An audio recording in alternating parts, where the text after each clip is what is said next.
হুজুর ছুঁয়ে দিলেই সেরে যাচ্ছে শরীরের সমস্ত বাত ব্যথা। ঠিক হয়ে গেছে, লারা দাও, দাও দাও, লারা দাও। তোমার হুজুর হাতে তেল নিয়ে কণ্ঠে ছুঁয়ে দিলেই কথা বলতে পারে বাক প্রতিবন্ধী মানুষ। বলো তো তোমার নাম কি? এক, দুই, তিন। কোরআন কিতাবের আলোকে এভাবে জটিল ও কঠিন রোগে আক্রান্ত মানুষকে সুস্থ করার দাবি করছেন এক কবিরাজ। বোবা মানুষ আসে, কথা বলতে পারে না, তারা ওই হুজুর তেল দিয়ে এই কণ্ঠে ঝেড়ে দিলে পারে তারা দেখে সাথে সাথে এক দুই গুনতে পারে, বাবা বলে ডাকতে পারে, মা বলে ডাকতে পারে।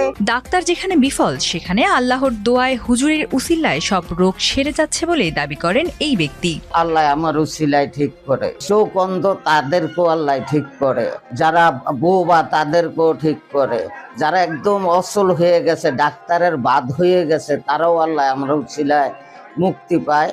2.5 বছর ধরে কথা বলতে পারে না। কবিরাজ ছুঁয়ে দেওয়ার পর মুখের ভাষা এসে গেছে। কবিরাজের স্পর্শ পেয়ে উঠে দাঁড়াতে পারছে, স্ট্রোকের পর প্যারালাইজ হওয়া ব্যক্তি। এমন সব দাবির পক্ষে সাক্ষ্য দিচ্ছেন খুদ সুবিধাভোগীরাও। আমার এই যে স্ট্রোকের রুগী আছে, সে আগে উঠে বসতেও পারতো না, বসে 2 মিনিট থাকতে পারতো না, এখন সে বসতে পারে, এখন জানলা ধরে কিছু কিছু হাঁটতে পারে। 1.5 বছর পরে তা কথা বলতে পারতো না, হাতে একটু সমস্যা ছিল, হাতও ঠিক হয়ে গেছে, কথাও বলতে পারে, কিন্তু মাথায় একটু সিটের মতো আছে, বলতে আজকে তাবিজ দিলে ঠিক হয়ে যাবে। রোগী ভেদে 100 থেকে 300, 350 টাকার ভিজিট নেন ঝাড়ফুঁকের সমস্যা সমাধান দেওয়া আব্দুল মান্নান।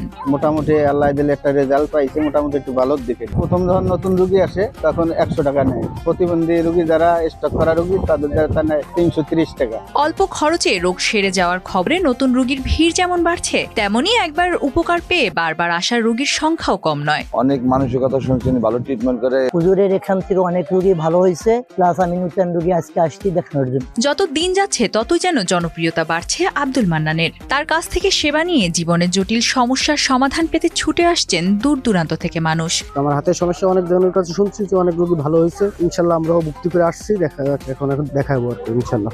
এদিকে মানুষের খেদমত করতেই ঢাকার কাজীপাড়া থেকে গোপালগঞ্জের সাতপার পশ্চিম পাড়ায় এসেছেন বলেই দাবি করেন কুদরতে ভরা হুজুর মোহাম্মদ আব্দুল মান্নান। গোপালগঞ্জ আসার উদ্দেশ্য হলো আমি মানুষের কিছু খেদমত করব। এরপর জমি কিনে বসত গেড়ে চিকিৎসার মাধ্যমে মানুষের সেবা শুরু করছেন তিনি। বর্তমানে কোনো সাইনবোর্ড, লিফটেড কিংবা প্রচার ছাড়াই তার কাছে মানুষ ছুটে আসছে বলেই জানান তিনি। আমি এখানে আইসা 2-1টা রোগীর তো আজকে আমার কোনো কোথাও সাইনবোর্ড নাই, কোথাও কোনো আমার একটা পেপার নাই, কিছু নাই, মানুষের উপকার পাইয়ে মানুষ আমার দ্বারে আসতেছে। তবে ঝাড়ফুঁক দিয়ে কখনোই কোনো রোগ ভালো হতে পারে না বলেই মেনে নিতে নারাজ গোপালগঞ্জ জেলার civil surgeon doctor Abu Saeed Mohammad Faruk. এমনকি চিকিৎসা দিতে গেলে যথাযথ অনুমোদন থাকার কথা উল্লেখ করে বিষয়টি খতিয়ে দেখবে বলে জানান তিনি।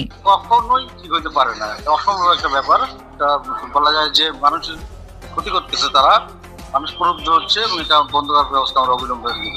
যদি স্ট্রোক ভালো করে দেয় তার বিরুদ্ধে আমরা ব্যবস্থা নেব এবং প্রশাসনের সহযোগিতা নিয়ে আমরা তার অবশ্যই বন্ধ করার ব্যবস্থা করবো। লাইসেন্স নাই বা যারা ঠিকমতো চালাচ্ছে না তাদের বিরুদ্ধে ব্যবস্থা নিচ্ছি। কয়েকটি ক্লিনিক কিন্তু আমরা বন্ধ করে দিয়েছি।